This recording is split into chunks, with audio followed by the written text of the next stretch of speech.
Okay, welcome everyone to week 1 of the Spring 2021 Career Speaker Series.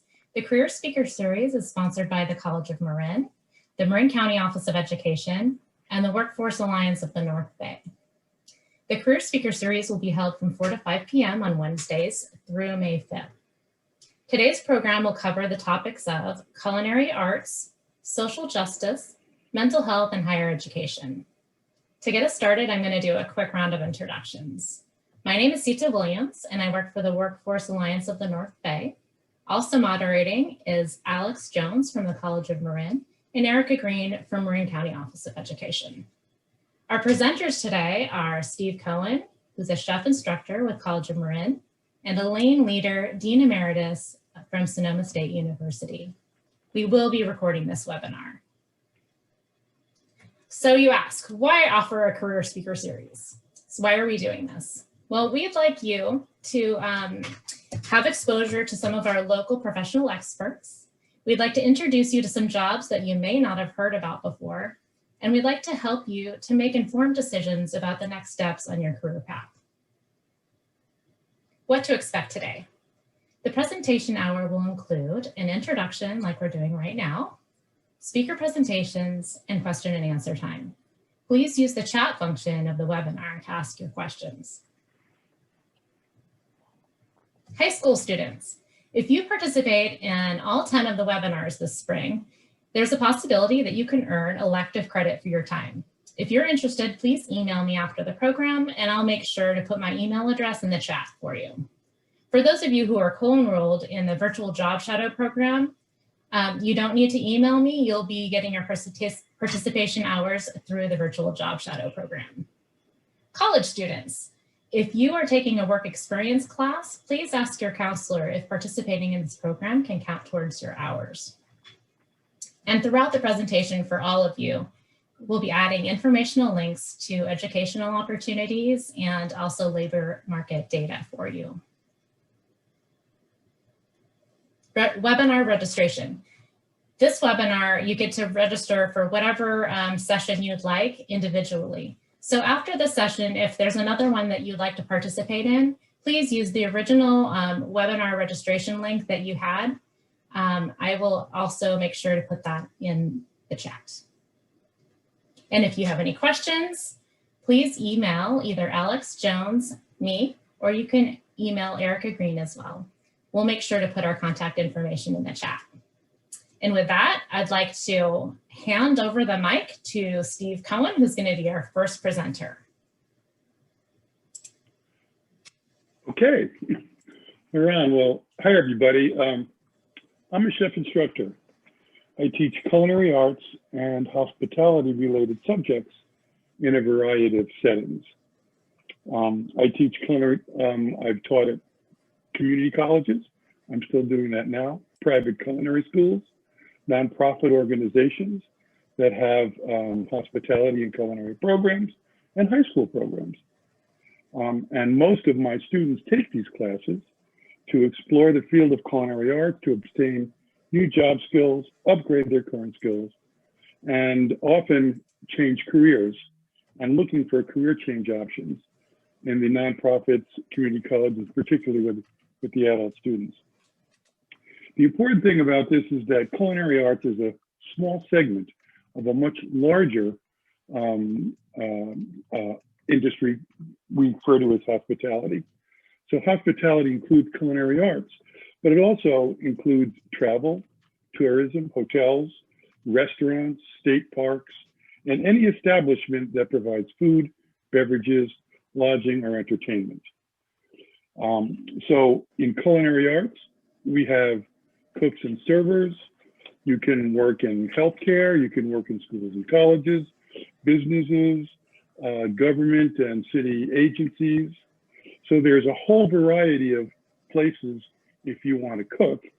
You can cook, and actually, let me talk a little bit about my experience. I've cooked in a lot of these different places. They're all very different and they all have their advantages. So I know you're interested in what types of jobs there actually are in this industry, culinary arts and hospitality in particular. So first of all, we have jobs in the restaurant and hotel industry that we call them front house jobs, and those are service jobs. So when you go to a hotel, when you go to a restaurant, when you go to caterers, when you go any event, there's always service staff, and we call that front house. And there's always lots and lots of jobs for them. They get tips, and there are many of those types of jobs available. And then we have what we call, and you'll see when you look for job announcements, look in Craigslist, look on Indeed, they'll say front house or back house. So you need to know that front house means servers. Back house means people that usually work in the kitchen. And back of the house are chefs, cooks, dishwashers, utility workers, and you'll see that specified in help wanted ads. And of course, you'll also see something called back office. And that means those are the managers. So these are hospitality, these are restaurants, hotels that are looking for manager type people. So they have your front end managers, you have your HR, you have accounting. And so there's a whole bunch of these types of management jobs, okay, that are also available. If you don't want to cook and you don't want to serve, but you're really interested, you like the hospitality industry, but you want to do something in a management area, then they're available to you. There are some people, I know lots of folks have management experience, they want a career change, and they actually go into these, what we call back office jobs, using their current experience and transition into the hospitality industry. So that's also a possibility for these types of hospitality jobs. So in restaurants, they have front house, back house, and back office. You don't, and there's also grocery stores. Right now, you go to Whole Foods, you go to Good Earth, and they have a whole less prepared food than they did pre-pandemic, but there's still a lot of food that's being prepared, okay? And they're doing pizzas, and those are great job opportunities. So we have job opportunities in grocery stores. Resorts, okay? Resorts are less active than they were pre-pandemic, but there are still resorts open, and those types of places are still looking for front house, back house, and looking for cooks. So there's job opportunities there. And hotels, they have the front house, back house, and back office. So all those different types of job opportunities. Travel and tourism, that's huge. Now it's taken quite a hit with the pandemic, particularly with the travel and tourism, but there are still places that are open. There's still tourism going on, very limited, but certainly post-pandemic, that's going to explode again, and it's going to be really great opportunities there for you.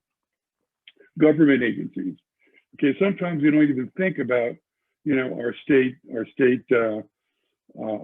and local governments. Okay, a lot of them have cafeterias, employee cafeterias. You've got, the prisons. You've got all these different types of government agencies that still need food service, and they need cooks, and they need service type of personnel. So that's also something that shouldn't be overlooked, and there are often a lot of job opportunities there. Another interesting thing is the media. When you look particularly now in culinary arts, there are all these shows now, and there are critics that have shows, they have food writers that they have shows, they have food stylists. And so while I was teaching, a lot of my students wanted to pursue these media type careers. I had students that were actually professional photographers.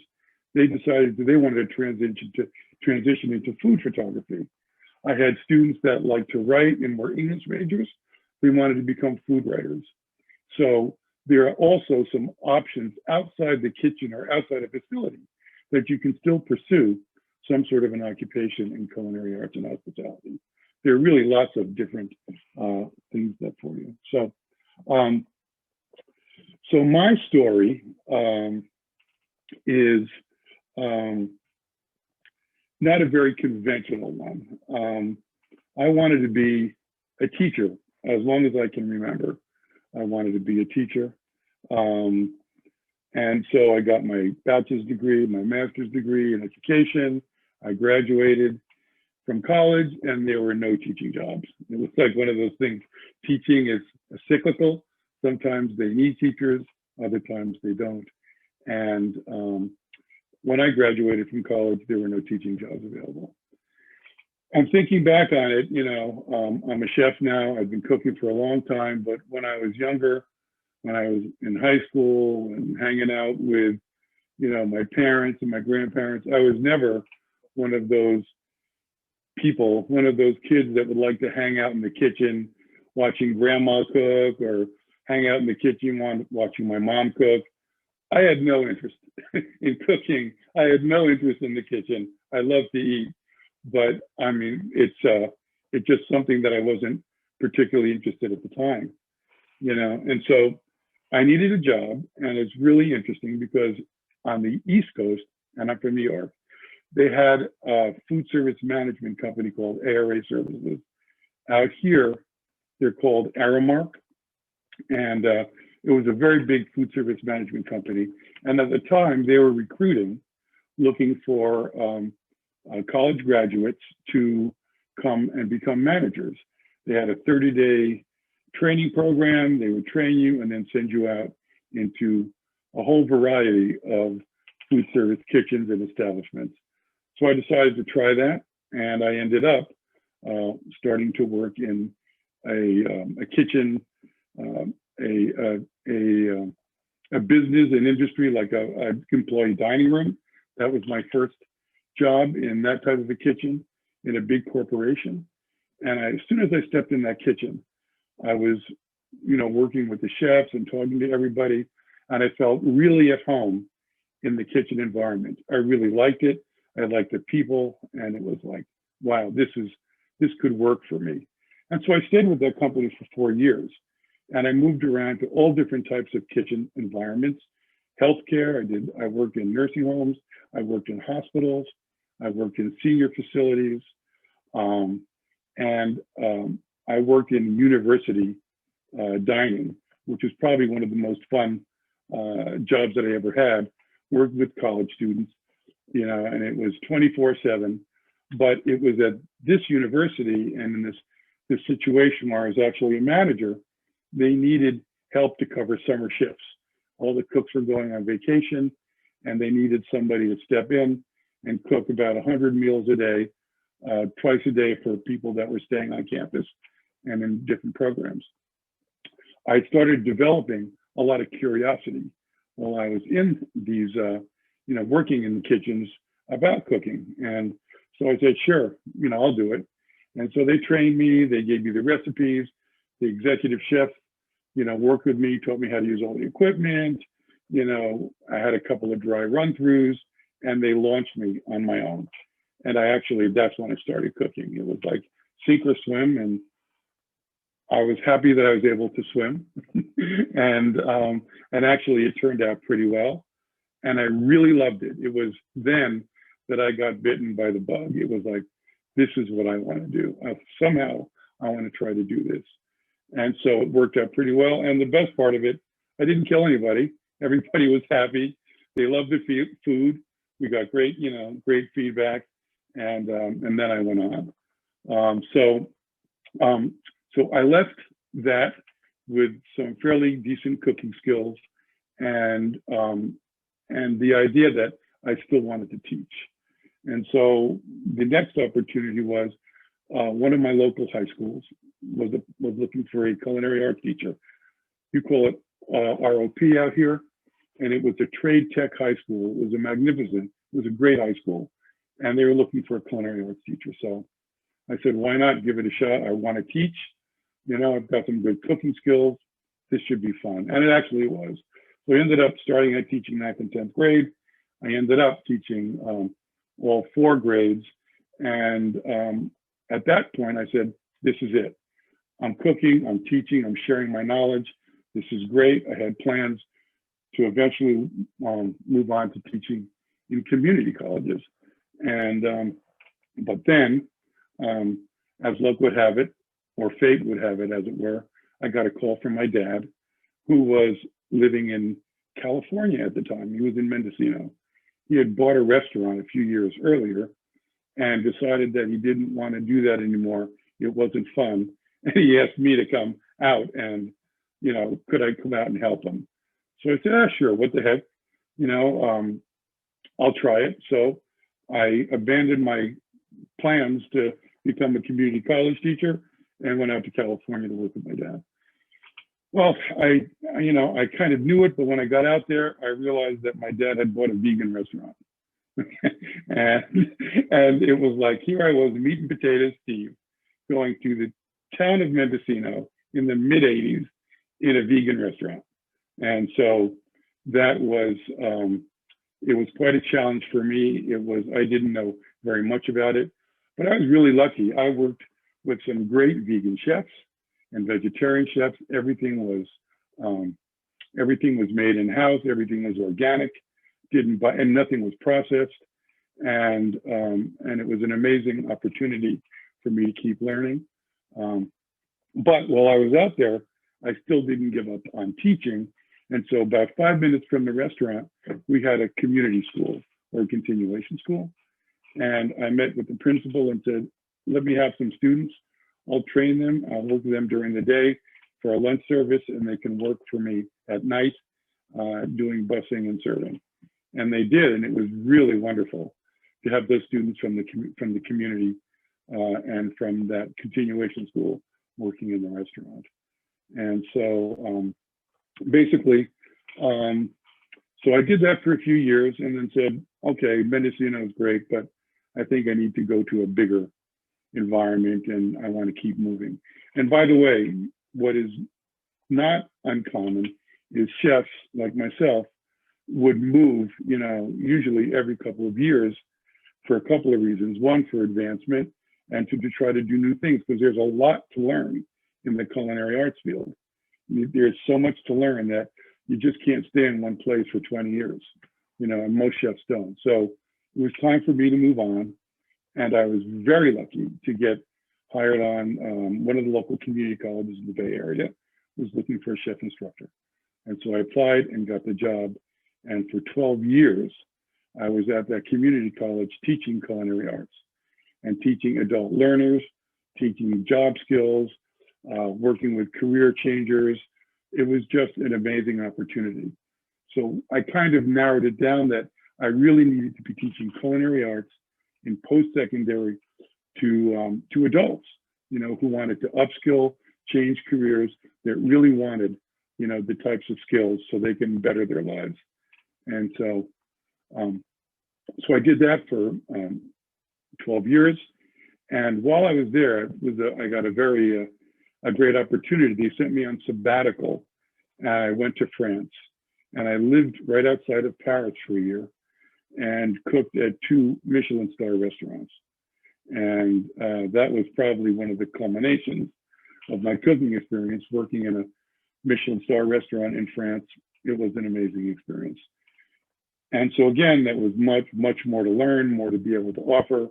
When I got back, obviously I created, some French culinary classes, French cuisine, international cuisine, and I did much more with the curriculum, and it was just a wonderful experience, and then added to my skill set. And then after that, I decided to took a U-turn and decided to go into education administration. And I ended up doing that for about 12 or 13 years at the local community colleges. I ended up retiring there as an administrator, but all the time that I was being an administrator and I was working in the community colleges, I was also teaching.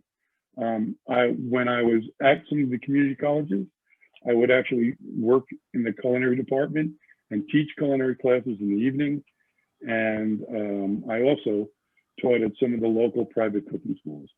So although I was in education and I was supervising culinary programs, I still made sure that I kept my hand in it. After I retired from the community college system, I was retired for 2 weeks. Then I got a call from one of the local nonprofit saying, hey, we need you, we want your skill set. We need somebody to come in and work with our culinary program and teach. And so they offered me to be able to teach and cook and work with adults. And I said, okay, you got it. And so I was there for 5 years, almost 6 years. And that was, again, an amazing experience. I got back to where I really needed to be, which is in the kitchen, teaching adults and doing job skills. That's what I really love to do.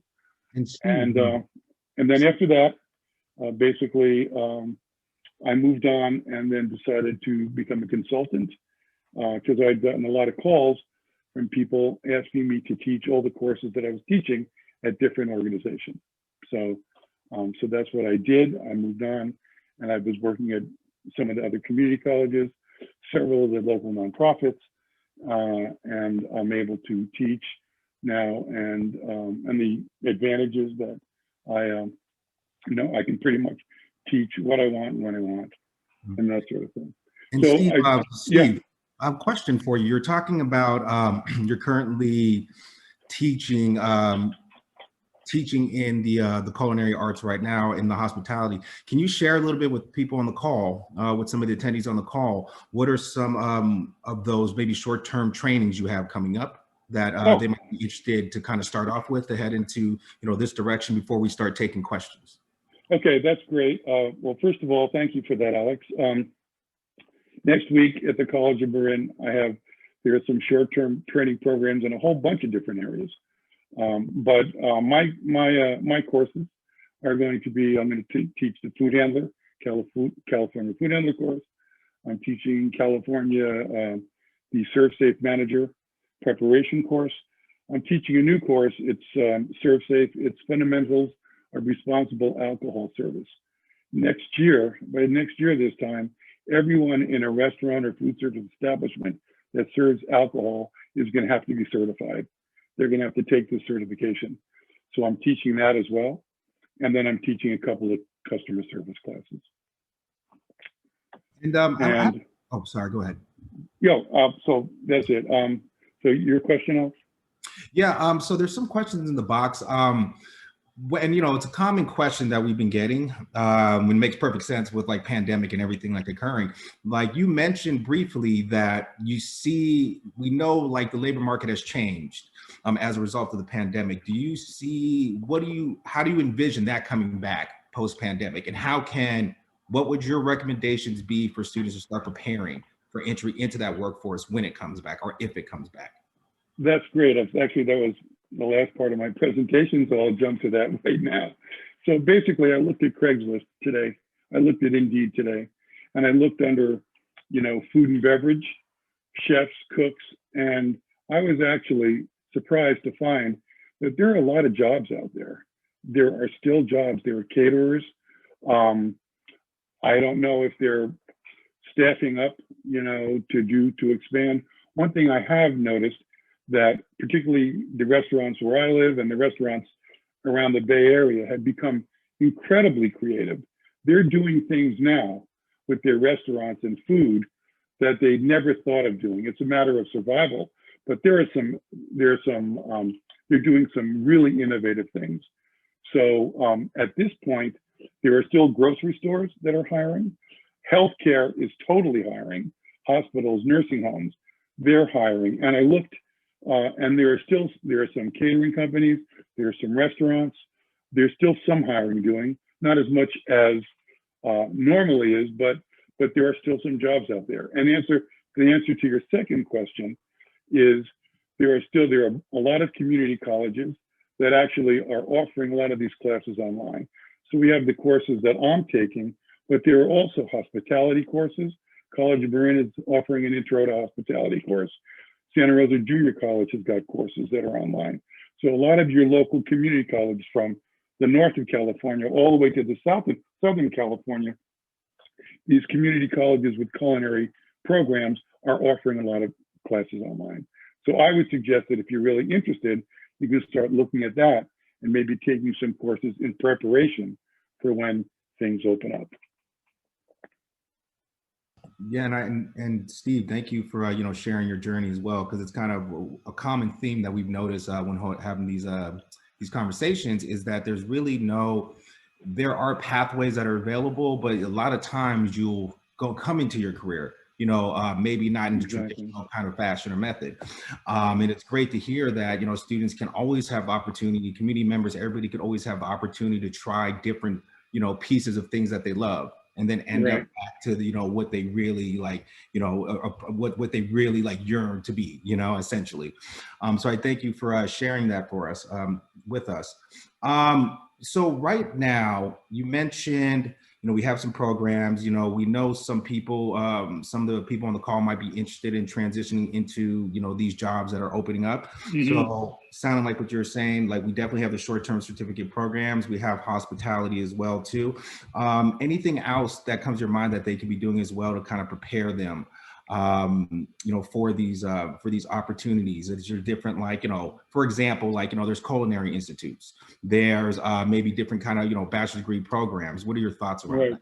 So basically, once things open post-pandemic, there are absolutely, I would assume, maybe within 6 months or so, a lot of the face-to-face culinary programs. There are actually, I know there are some folks that are offering the culinary demonstration classes online, and I have some friends of mine that are actually doing that. But absolutely, if there are, if once we start opening up, if there are courses at the local community colleges, and there's probably your best bet. There are private schools. I went to the CIA, Culinary Institute of America, took courses there. It happened to be like 45 minutes from my house. So when I was teaching high school and really getting into it, I was also taking courses there. But there are culinary schools that will be opening and probably offering these hybrid classes. It'll be really interesting to see what they start offering once we start opening up a little bit. That actually, I didn't even think of that. You're right, because things will not be opening up and going back into 100% full effect. So it would be offer additional opportunities for distance learning for students who are unable, to get down to the campus if transportation is an issue. I know, you were saying, College of Marin, right now we offer classes. All of those are remote, and I know some of them, when they come back, they'll be more of a hybrid.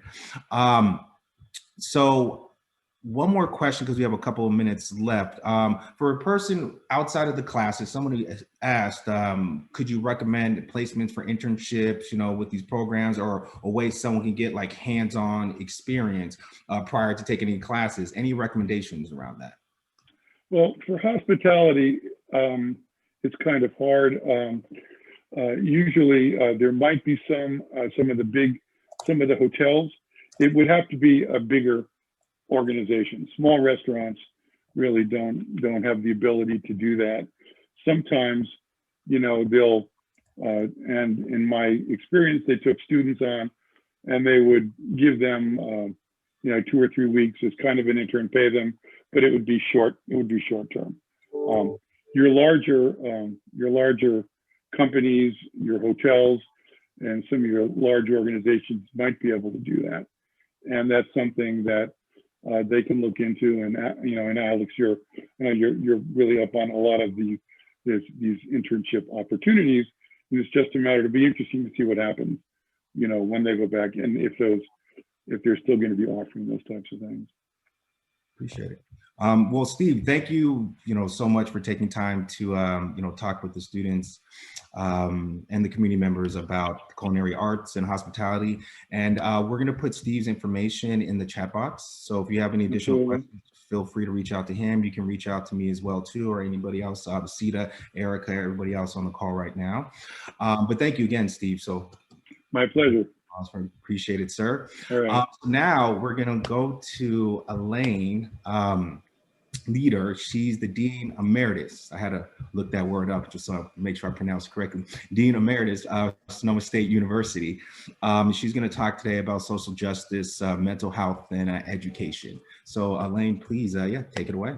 Hi, thanks so much. I'm so glad to be here. Thank you for the honor. I was just trying to put my email for you all into the chat, but it didn't take. So if you have any personal questions for me, please just get to me at leeder@sonoma.edu, LEEDER@sonoma.edu. I don't know why it's not taking it. There you go. And so I'm going to tell you a story about a person who didn't know what she was going to do with her life, and along the way found a way to make a difference. And it's been a joy to blunder my way through life and figure out that I could do something good. As a young person, I was not very good in math. I couldn't cook. I couldn't do much except I could listen. I was a good listener. And so I got myself a bachelor's degree in sociology because I've always been interested in people on the edges. I often say, you'll pardon the pun, and I know it's not nice to say, but sociologists study nuts, sluts, and perverts. We're really interested in people on the edges. And so I liked that topic. I had a schizophrenic uncle. My father was a Holocaust survivor. I had all this darkness in my life. So I was drawn to the dark side, and I became a sociology major. Then I got out of college and I said, well, what am I going to do with this? This is useless. And so I met this woman at a hospital in Boston where I was living, who was kept in a white coat carrying a little briefcase. And I thought, oh, what does she do? She looks like she knows what she's doing. And she was a social worker. And I followed her around, and she told me that for 2 more years after a bachelor's degree, I could go get my MSW, and I too could walk around a hospital with a white coat, not be a doctor, get invited into meetings, and have an influence on people's lives. And so I went to social work school. Along the way, I decided I wasn't going to work in hospitals, but I was doing work in New York City, a social worker, and I was a foster care worker. I worked in what would be comparable now to Compton, and this was in New York City, so it was Harlem, Ocean Hill, Brownsville, Bedford, Stuyvesant, inner cities. And I loved the work. I was really enjoying working with young people, with families, with foster parents. And then the next year, I was able to work in my internships with elders. And that too is work I adored. So by the time I finished with my MSW, I'd had all kinds of experience working with different client groups. And I was pretty thrilled with the profession.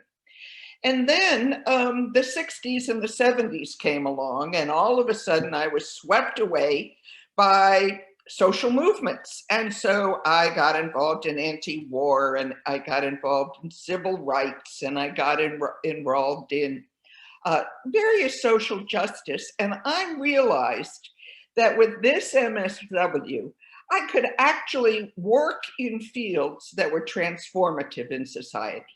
That I didn't have to be a middle management bureaucrat, I could actually be a change agent. I often called myself a guerrilla, Guerilla, in the bureaucracy.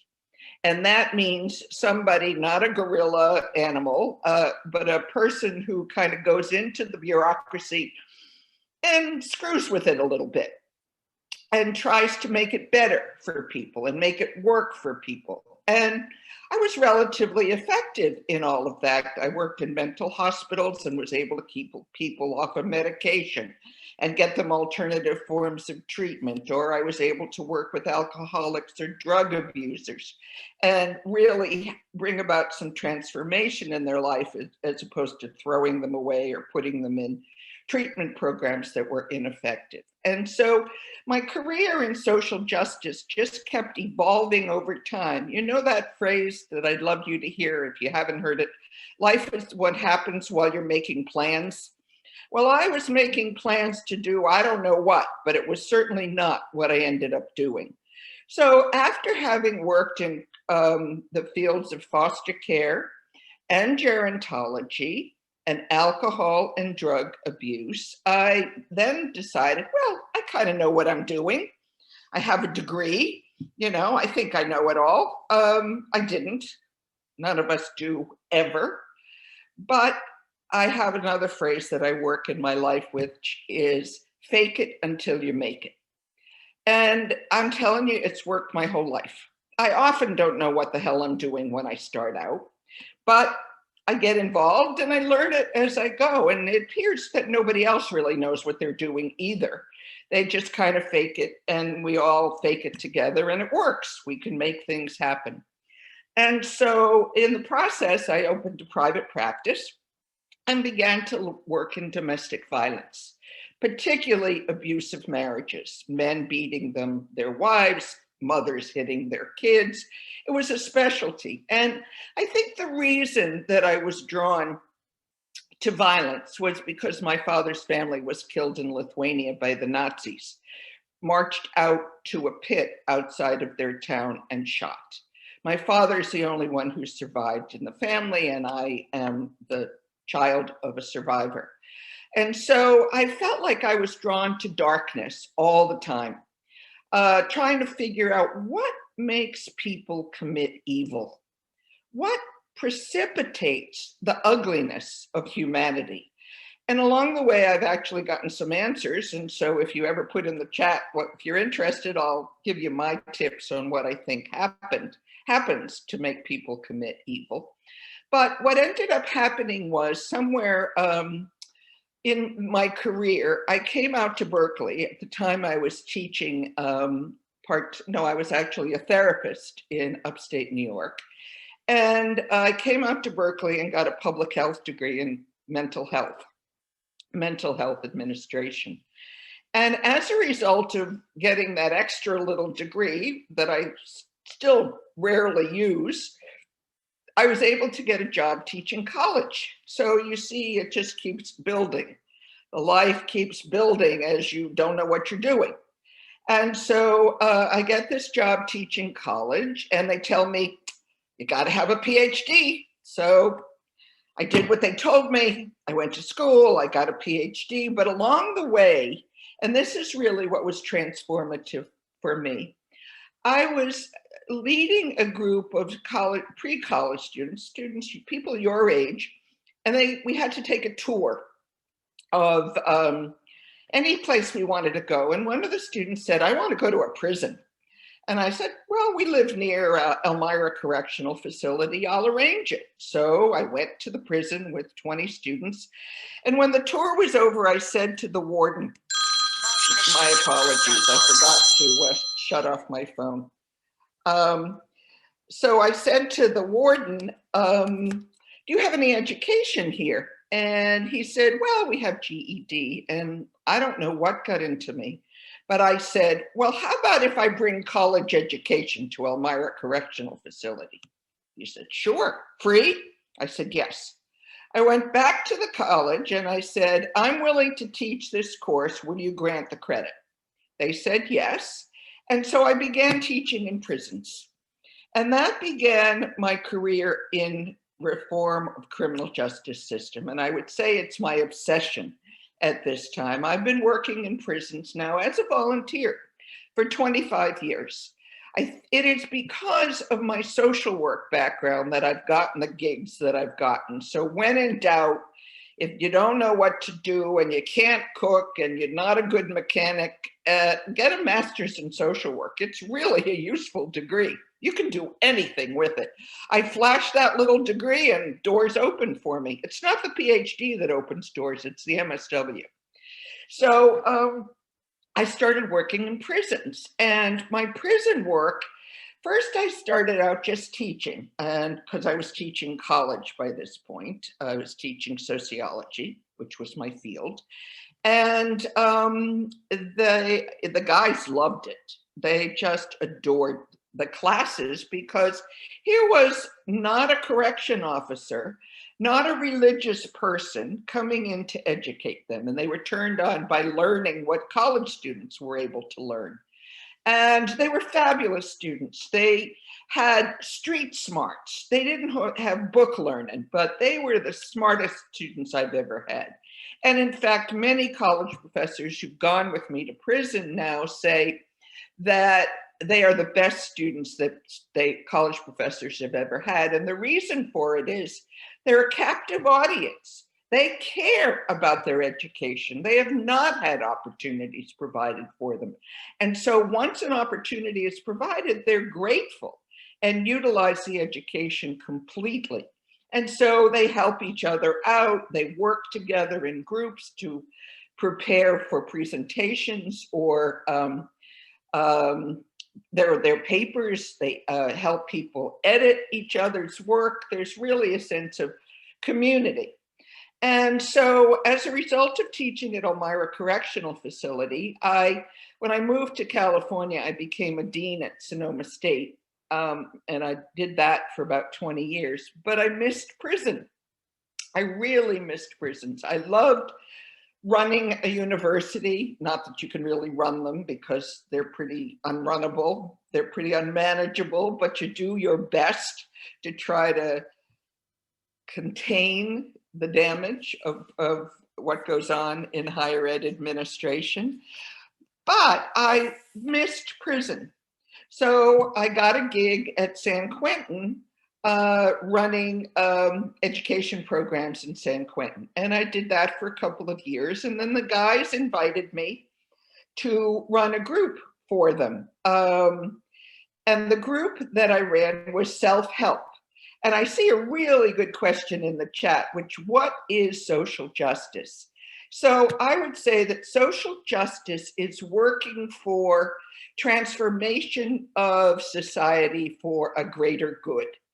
So it could be in the area of criminal justice or race relations or gender inequality, or it's any numbers of fields that you can go into, but it's moving society along in a progressive manner.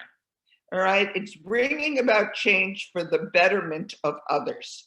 And some people are against that. And so there's a lot of fighting going on at the social policy level about, do we want immigration reform or don't we? But those of us who are involved in social justice are on the side of immigration reform or prison abolitionism, or dismantling the criminal justice system as it exists, or looking at police reform and trying to find other ways of helping communities without sending in cops with guns.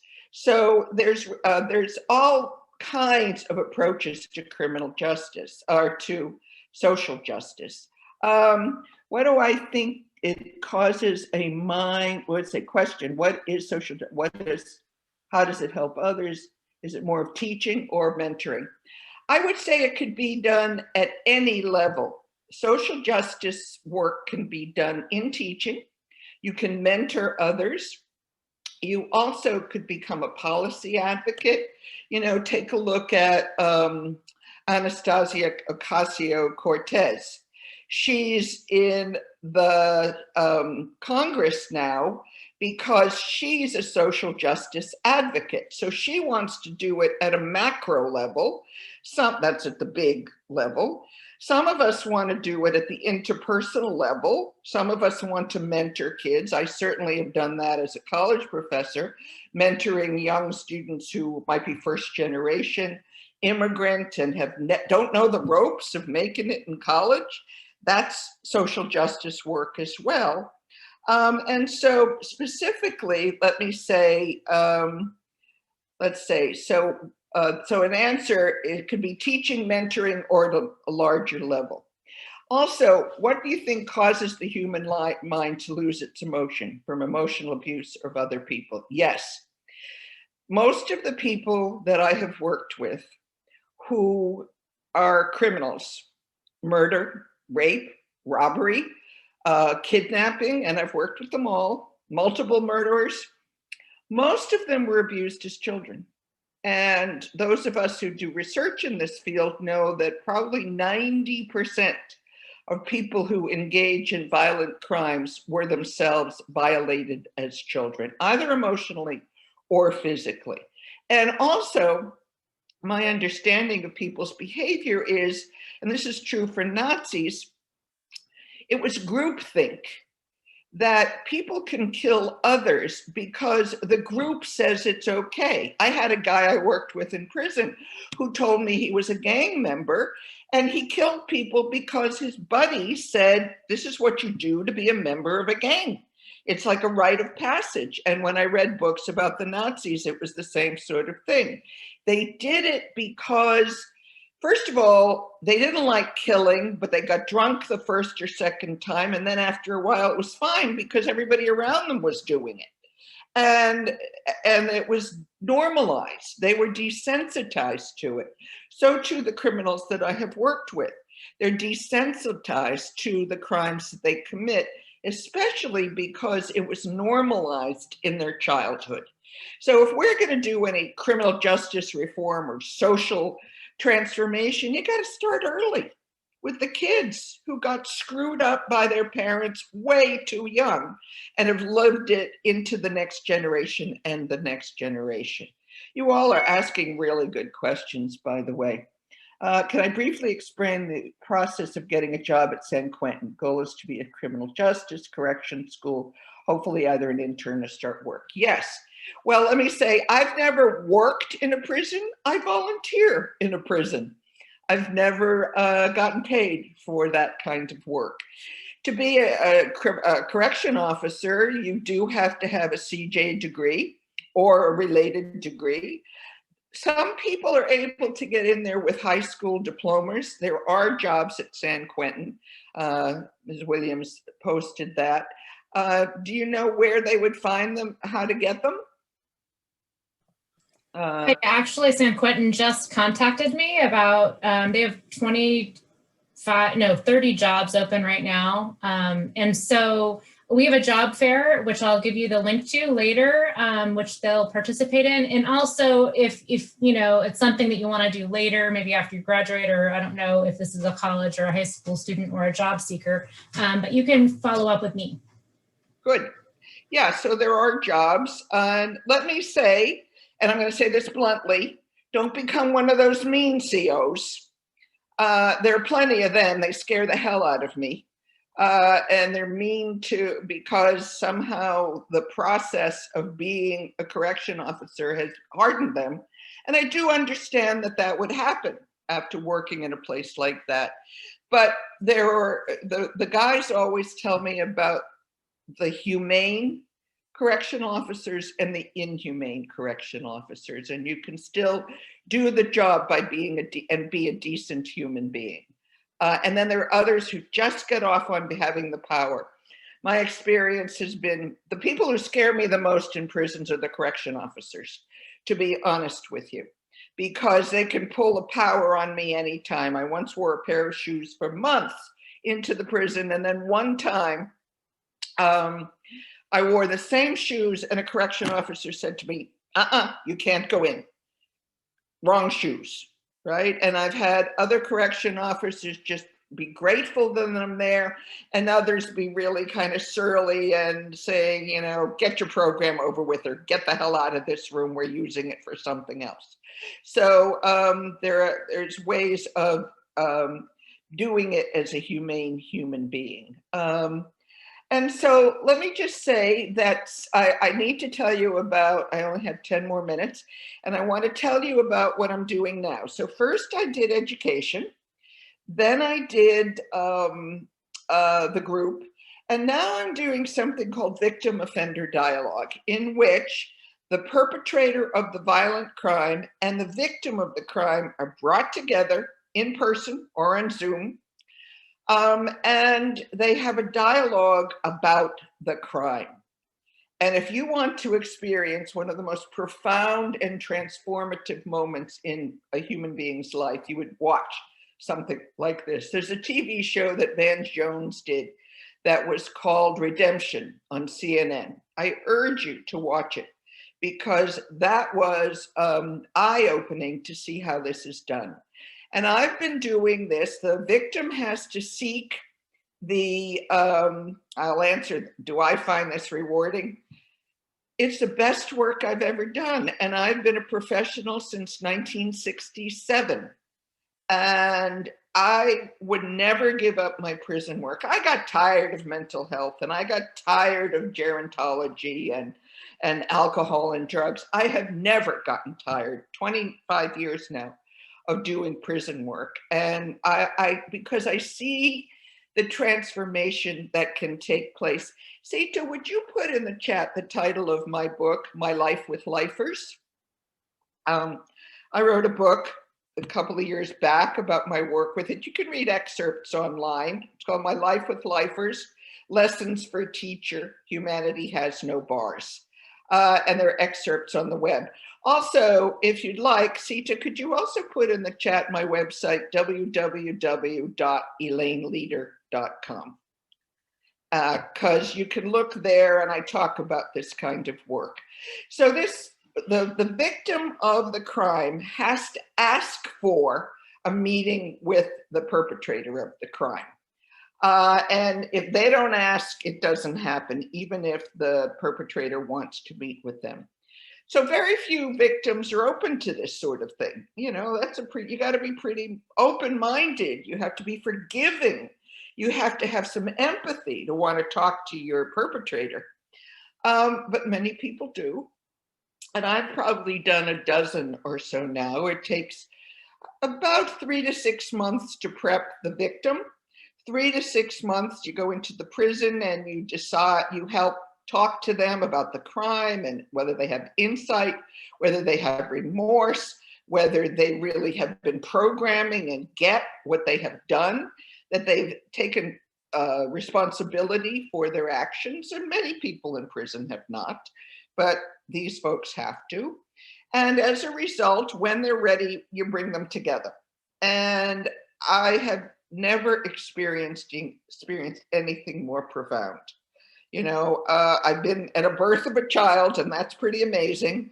I've never experienced the death of someone yet, hands-on, but beyond that, this victim-offender dialogue is as good as all that. Because these people have been locked in a trauma together. They each have a different experience of it, but the trauma has locked them in that moment. And by talking to each other, they can move to another place.